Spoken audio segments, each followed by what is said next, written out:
오늘 2020년 첫 주일 예배뿐만 아니라 세원교회 설립 4주년 되는 예배입니다. 4년 동안 하나님께서 교회에 큰 은혜 주시고 또 복을 주셔서 여기까지 올 수 있도록 인도하심이 얼마나 감사한지 모르겠습니다.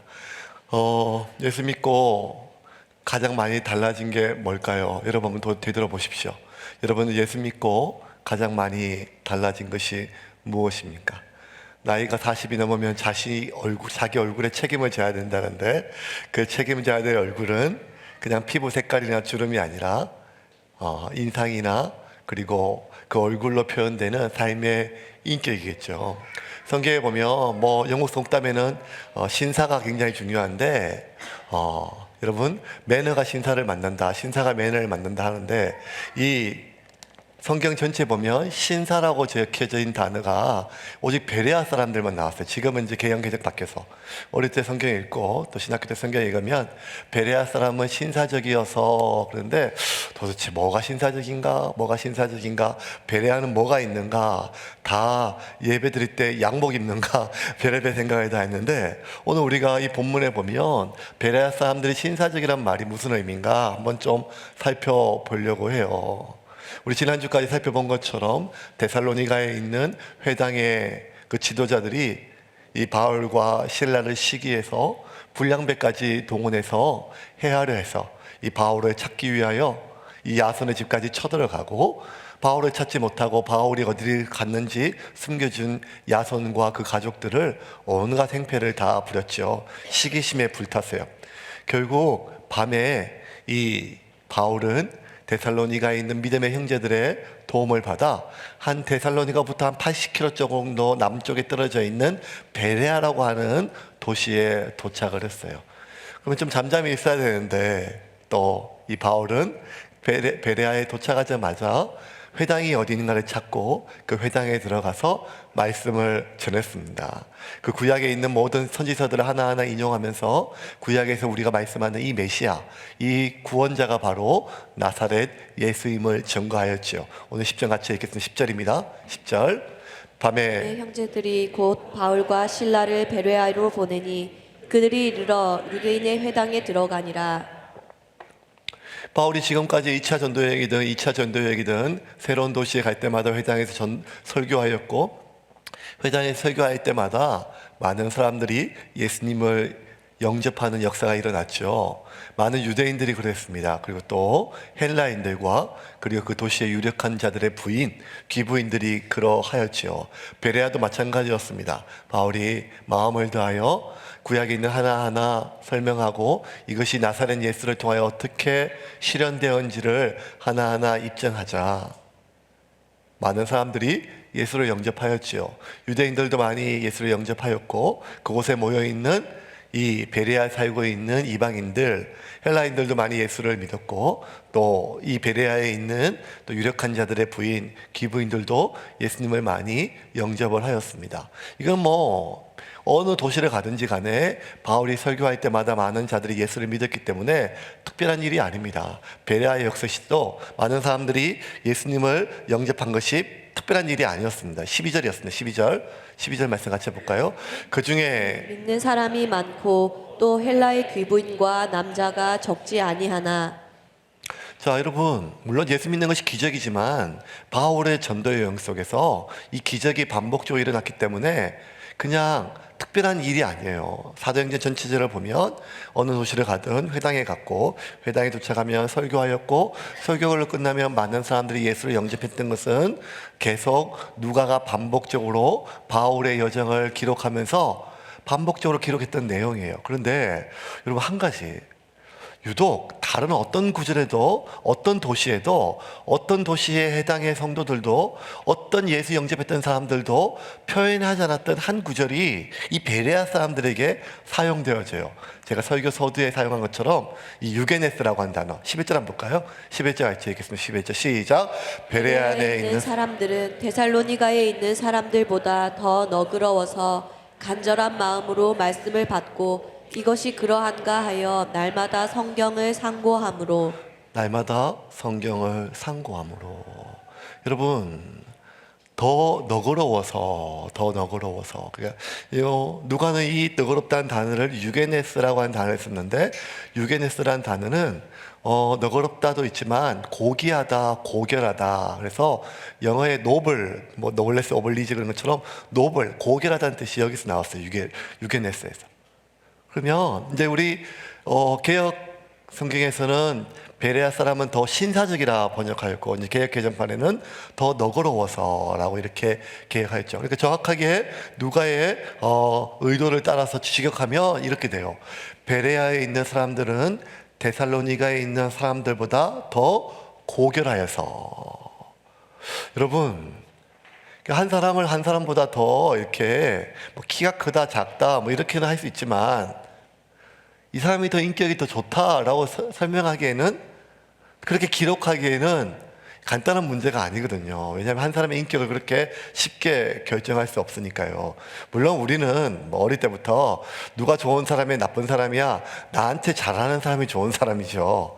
명확한 그런 기준이 있지만, 누가가 성경에서 지금 기록하고 있는데 어떻게 한 도시 전체를, 그래서 이 베레아 사람들은 어떻게 데살로니가 있는 사람들보다 더 고결하고 너그럽다고 얘기를 했을까요? 그 이유가 뭘까요?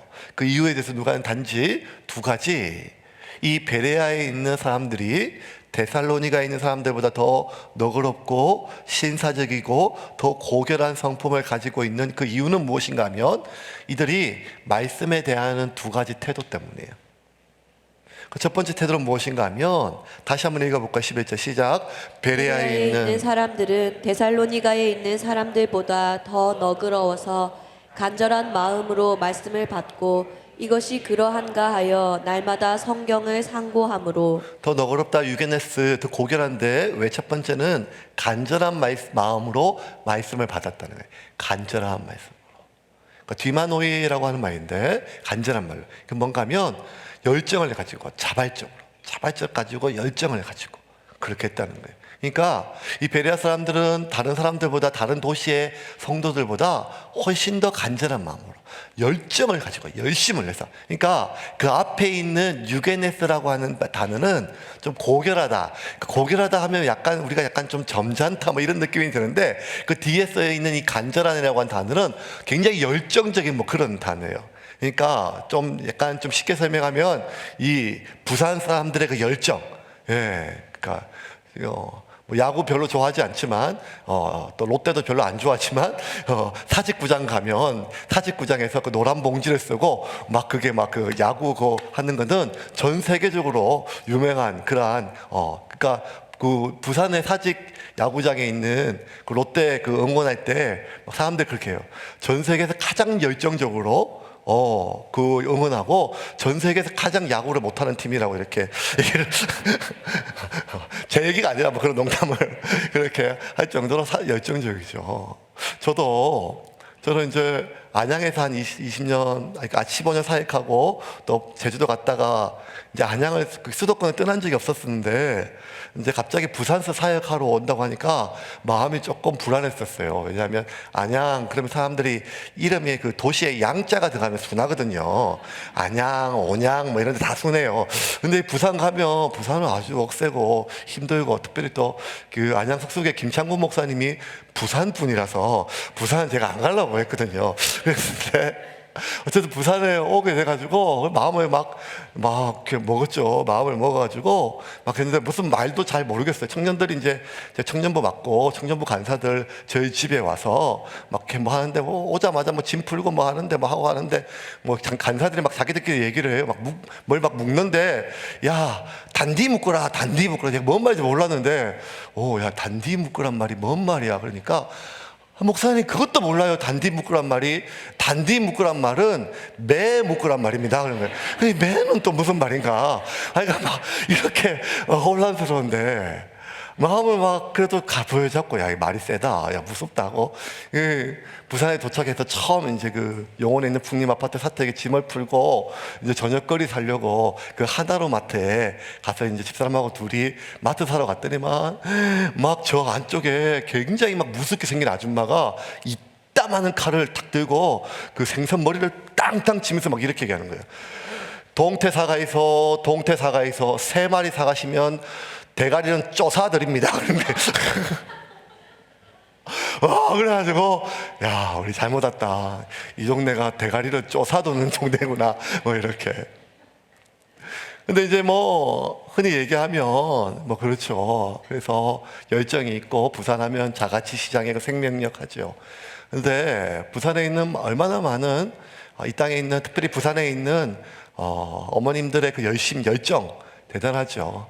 깡깡이 아줌매라고 이러면 아십니까? 영도에 가면 배를 많이 고치는데 망치 하나 들고 배가 1년에 한 번씩 배를 수리하기 전에 녹을 틀어요.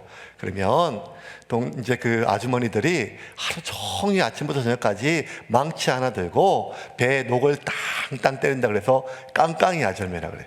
평생 그렇게 깡깡이 아줌매들.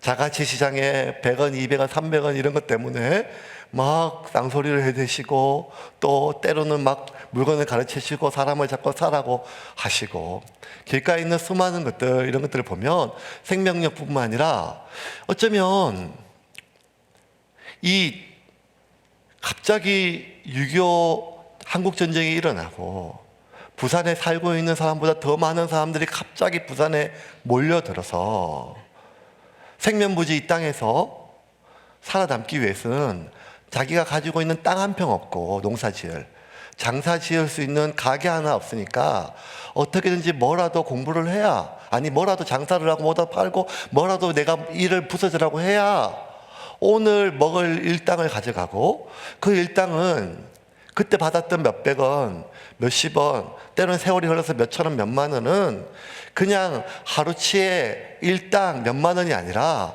이걸 가져가야 오늘 내 자식도 먹이고 내 아이도 먹이고, 그러니까 이 일당은 단순히 일당이 아니라 하루치에 내 가족의 삶이었거든요.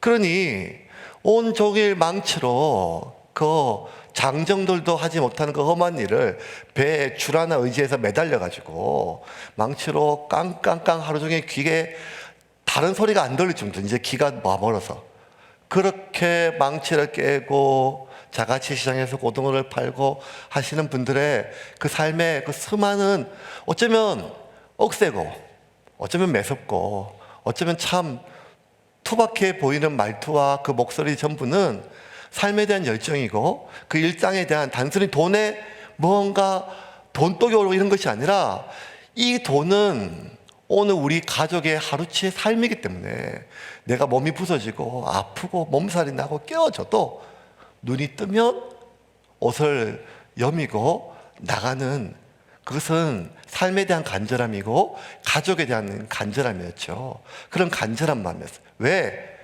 이 돈이 필요하다는 거예요.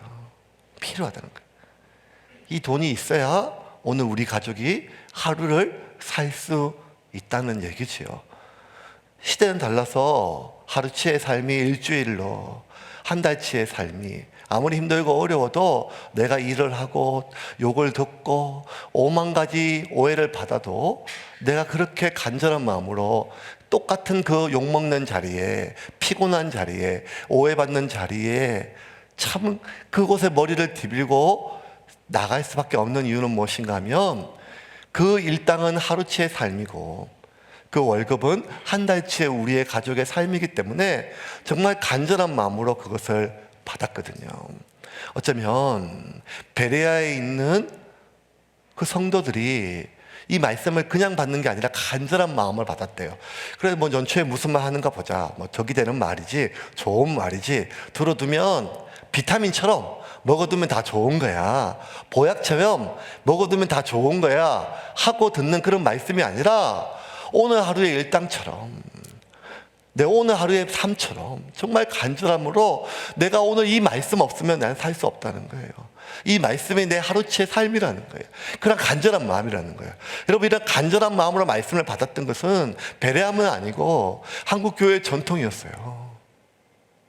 지금은 설교가 30분만 넘어가도 길다고 하지만 여러분 어릴 때, 또 여러분 젊었을 때 우리 한국교회가 어떻게 지금까지 왔습니까? 제 어릴 때만 해도 그래요. 교회 가면 부흥회를 하면 월요일 저녁부터 토요일 새벽같이, 새벽 오전 오후 저녁 집회를 말씀 하나 사경해 해가지고 한번 집회하면서 2시간 3시간 오직 말씀만 읽고 하고, 그래도 아무것도 천지도 분간을 못하는 그 나이에도 그 앉아가지고 제 앞에 앉아서 말씀을 듣고 아멘하고 했던 것들이 우리의 정석 아닙니까? 왜 그랬을까요? 말씀 아니고 소망이 없었으니까요. 오늘 하루도 이 말씀으로. 그런데 세월이 흘러서 이제는 화장실이 밖에 아니라 집안에 있는 데가 되고, 그 집안에 있는 깨끗한 화장실도 이제는 2개가 쓰고 차도 있고 집집마다 컴퓨터가 있다는 것 몇십 년만 돼도 상상을 못했는데, 이제는 모든 것이 풍요롭고 넉넉해서 말씀이 없어도 먹을 것 천지고, 말씀이 없어도 내가 의지할 것 천지고, 말씀이 없어도 내가 기댈 것 천지인데, 그래서 우리는 말씀을 던지고 버리지는 않지만 오늘 하루의 삶처럼 간절하게 받지는 않는다는 말이에요. 그런데 베레아 사람들은 그게 아니라 이 말씀을 간절한 마음으로 받았어요. 왜? 오늘 하루의 삶이라는 거예요. 또 하나, 베레아 사람들은 이 말씀을 날마다 그러한가 상고하였대요. 11절 다시 한번 읽어볼까요? 시작. 베레아에 있는 사람들은 데살로니가에 있는 사람들보다 더 너그러워서 간절한 마음으로 말씀을 받고 이것이 그러한가 하여 날마다 성경을 상고함으로. 누가는 상고하다는 단어를 아나크리노라고 하는 단어를 썼는데, 이건 뭔가 하면 자세히 조사하다는 뜻이에요. 마치 검사가 죄를 하나 조사하고 경찰이 하나하나 정말 맞는지 조사하듯이, 법관이 지금 양쪽에 이야기하는 것이 사실과 부합하는지 그냥 말만 듣는 것이 아니라 그것이 팩트와 부합하는지를 하나하나 조사하다. 아나크리노. 그래서 베레아 사람들은 그냥 간절한 마음으로 말씀을 받았어요. 절박한 마음으로. 근데 말씀만 받고 끝난 것이 아니라 정말 그 말씀이 그러한지를 날마다 조사했대요. 여기서 조사하단 말이 뭔가 하면, 지금 바울이 전했던 말씀은 무엇인가 하면 나사렛 예수가 구원자라고 하는 말이에요. 근데 나사렛 예수가 왜 구원자인가 하면 구약에 있는 수많은 성경들을 하나하나 그 예언들이 나사렛 예수에게 어떻게 성취되었는지를 입증하였어요. 그래서 베레아 사람들은 말씀을 들을 때 그 순간만 하나하나 정말 그런 걸 부른 게 아니라 날마다 성경을 상고해요. 매일매일 바울이 했던 말을 하나하나 조사했대요. 구약 성경을 펴서 어제 들었던 말, 그제 들었던 말씀이 정말 그러하ян가. 왜냐하면 베레아 사람은 말씀에 기대어 사는 사람이었거든요. 말씀이 모든 판단의 근거였어요. 말씀이 모든 선택의 근거였어요. 사람마다 무언가를 판단하고 무언가를 선택할 때 자기가 선택하고 판단하는 기대는 근거가 있어요. 저희 어머님은 너무 명확한 하나의 철학이 있어요. 진짜 삶을 일관되게 사세요. 그게 뭔가 하면 어떤 일이든 누구든 뭐든지 판단하는 기준 하나예요. 그게 돈이 되는가 안 되는가, 그 사람이 돈을 많이 버나 적게 버는가, 항상 일관되게 얘기를 하세요. 제가 목사 된다고 했을 때도 저희 어머님이 어떻게 그의 주의 길을 가야 하는 이런 게 아니라 월급이 얼마 드냐라고 먼저 물어보셨어요. 처음 보낼 때도 본 교인들이 오거나 누가 이렇게 오면 저 사람이 누구냐 묻지 않고 저 사람이 뭔 일 하냐 제가 알죠. 얼마 버느냐 뭐 이런 게 궁금하세요. 그러니까 어릴 때부터 항상 그랬던 것 같아요. 어릴 때부터 항상. 이번에도 하민이 대학 갈 때 어느 대학 가냐 무슨 과 가냐 하나도 관심이 없어요. 그래 뭐라 설명하면 그 과 가면 돈이 되냐 이렇게 물어보세요. 너무 명확하게 일관되게. 그래서 저희 어머님은 삶에 힘이 있으세요. 복잡하지가 않으세요. 돈? 안 돼. 오케이. 돈. 그런데 또 하나 저희 어머님은 자기가 신뢰하는 사람 하나 한번 딱 믿으면 그 사람 말이면 어떤 말이든지 특별히 생각 안 하세요. 그 사람이 하는 말이면 그렇게 얘기해요. 어릴 때도 저 지금도 기억나는 게 초등학교 때 이제 어머니 장사하시고 바쁘시니까 이제 숙제하려면 그 전과가 있어야 돼서 전과, 동아전과, 표준전과 뭐 여기 있는데 표준전과 사서 어릴 때 엄마 전과 사야 돼. 돈 좀 줘. 그러면 전과가 뭐냐? 전과가 왜 필요한데? 이렇게 물어보시잖아요. 그럼 저는 전과가 이렇게 전과목 있고 뭐 이렇게 설명하는 게 아니고 이렇게 얘기해요. 건철이도 샀어. 이렇게 얘기해요. 건철이는 지난번에 제가 설교했던 것처럼 저희 동네에서 가장 부잣집 경주 한의원의 맏아들이었어요. 그리고 저희 반장이었어요. 1학년 2반이었는데 엄복희 선생 담임 선생님 하는데 반장이었어요. 반장 건철이. 예. 저희 동네에서 유일하게 학교 갈 때 구두 신고 오는 녀석이었어요. 지금 생각하니까 참 재수가 없네요. 근데 어머니한테 종가 살릴 때, 그러니까 뭔데 그게 왜 필요한데 얼마인데 물어보다 그러면 그게 뭔지 설명해야 되는데 나도 모르게 근처에 저 샀어. 그러면 바로 얼마인데 하고 돈을 주세요. 진짜 놀라웠어요. 한참 있다가 무슨 암산 열풍이 또 동네에 불어가지고 학원 학교에서 해가지고 사서 그래서 엄마 주사학원 가야 돼 보내줘. 그게 뭔데?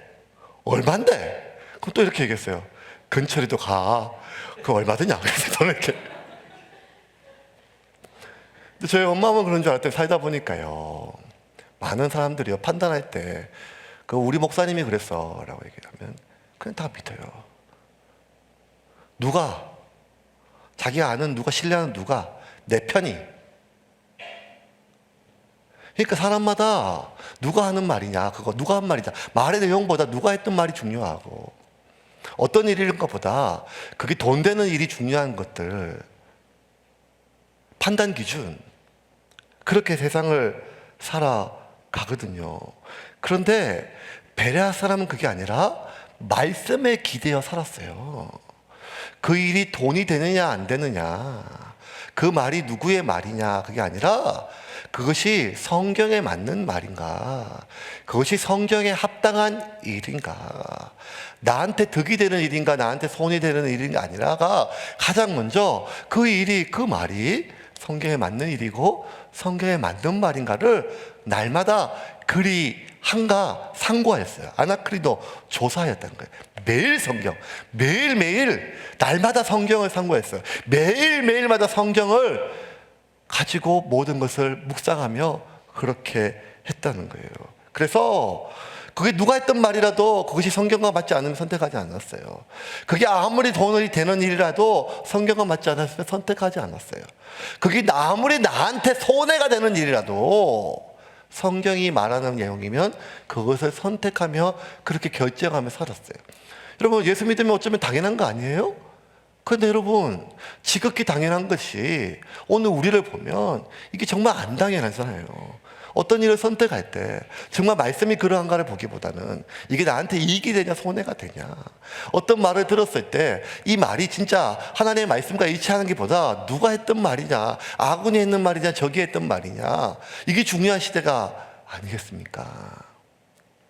근데 베레아 사람은 그게 아니었다는 거예요. 많은 사람들이 성경을 얘기하지만 자신의 이익과 맞지 않으면 자신에게 손해가 되면 언제든지 자기가 어제 했던 말을 바꾸어요. 13절 한번 볼까요? 13절 말씀입니다. 오늘 마지막 구절 같이 읽겠습니다. 시작. 데살로니가에 있는 유대인들은 바울이 하나님의 말씀을 베레아에서도 전하는 줄을 알고 거기도 가서 무리를 움직여 소동하게 하거늘. 여러분 데살로니가 사람들이요 베레아까지 쫓아갔어요. 또 바울을 죽이려요. 왜 갔는지 알잖아요. 바울이 전하는 내용이 성경과 달라서가 아니었죠. 바울이 하는 일이 성경에 위배되는 일이라서 그런 게 아니었잖아요. 자기들이 평생 읽어놓았던 회당에서 갑자기 듣보잡이 와서 사람들의 마음을 빼앗아 가니까 그 시기심 때문에 적개심과 분노를 낳고 살인을 일으켜 바울을 죽이려 했다는 것은 우리가 지난주에 그 비교의식으로 시작된 그 일관의 일들을 봤잖아요. 이 데살로니가부터 왔던 이 열성적인 사람은 회당의 지도자들이었죠. 회당의 지도자들은 성경을 가르치는 사람이었어요. 회당의 지도자들은 입만 열면 성경을 이야기하는 사람이었어요. 유대인들은 원래 그래요. 랍비들은 그래요. 회당의 지도자들은 이 성경을 설교함으로 밥을 벌어먹고 사는 사람이었어요. 회당의 지도자들이니까. 그렇게 입만 열면 성경을 이야기하고 성경을 설교하면서 밥을 벌어먹고 오직 성경을 가르치고 설교하며 평생을 살던 이 데살로니가에 있는 회당의 지도자조차도 지금 이렇게 바울을 죽이려고 베레아까지 80km를 달려와서 해를 가하려고 하는 이유는 말씀과 다르기 때문이 아니라 자신에게 해를 끼쳤음을 우리가 다 이미 말씀을 통해서 알고 있지 않습니까? 어쩌면 여러분, 아무리 주일날 많은 설교를 들어도 아무리 매일 기도를 해도 어쩌면 우리가 우리의 마음이, 우리의 생각이 이 성경과 일치하지 않는다면 그 사람은 종교인으로 열심을 가져서 또 누군가를 저렇게 하나님의 일을, 하나님의 사람을 헤아리는 악의 흉기로, 악의 도구로, 죄의 흉기로 사용될 수 있음을 우리는 지금 사도행전을 통해서 다 살펴보았다는 거죠. 이 데살로니가에서 왔던 이 사람들 역시 하나님께 기쁨이 되기를 원하는 마음이 있었습니다. 이들 역시 새해가 되면 몸을 정갈하게 씻고 하나님 앞에 올 한 해 영광이 되는 삶이 되기를 기도하고 예물 드리는 사람들이었어요. 하지만 여러분, 하나님의 기쁨이 되고 하나님의 영광이 되는 삶은 나한테 그런 바람이 있다고, 내가 그런 결정을 했다고 되어지는 일이 아니라 우리가 살아가는 이 세상은, 아니 내 안에 있는 나의 본성은 끊임없이 하나님의 영광이 아니라 나의 이익을 위해서, 하나님의 거룩함이 아니라 나의 욕망을 위하여 살아가도록 내 속에 꿈틀거리는데, 나는 지금도 말씀이 날마다 내 안에 나를 새롭게 하지 않으면 언제든지 죄의 흉기로 빠져들 수 있음을 기억해야 합니다. 베레아 사람들은 달랐어요. 신사적이었어요. 더 너그러웠어요. 더 고결했어요. 데살로니가와 떨어져서 살았던 사람이 아니에요. 같은 땅에 80km면 바로 옆이잖아요. 데살로니가보다 더 좋은 회당에서 더 좋은 설교를 들어서도 아니었어요. 그들이 데살로니가에 있는 사람들과 달랐던 이유는 한 가지예요. 말씀을 간절한 마음으로 받았어요. 오늘 내 하루의 삶, 이 말씀 없이는 내가 못 산다는 거예요. 그리고 정말 말씀이 그러한가, 날마다 누가 했던 말이라고, 우리 편에 했던 말이라고, 그것이 중요한 것이 아니라 정말 하나님의 말씀과 일치하는 말인가 일인가를 날마다 상고해서 매일마다 성경을 묵상해서 이러한 삶을 살았단 말이에요. 바꾸어 말하면 그 누구도 날마다 성경을 묵상하지 않으면 언제든지 그가 성경을 가지고 밥을 벌어먹는 목사라 할지라도 날마다 성경을 통해서 내 삶을 새롭게 변화시키지 아니하면 죄악의 흉기로, 쾌락의 도구로 사용될 수 있음을 믿으시기를 바랍니다. 말씀을 좀 정리하겠습니다. 여러분, 우리가 아무리 결심 많이 했고 또 5일 전에 송구 영신 예배 때 또 결단을 했죠. 그때 제가 진짜 결심을 많이 했거든요. 근데 이번 주 뭐가 일이 되게 많았었어요.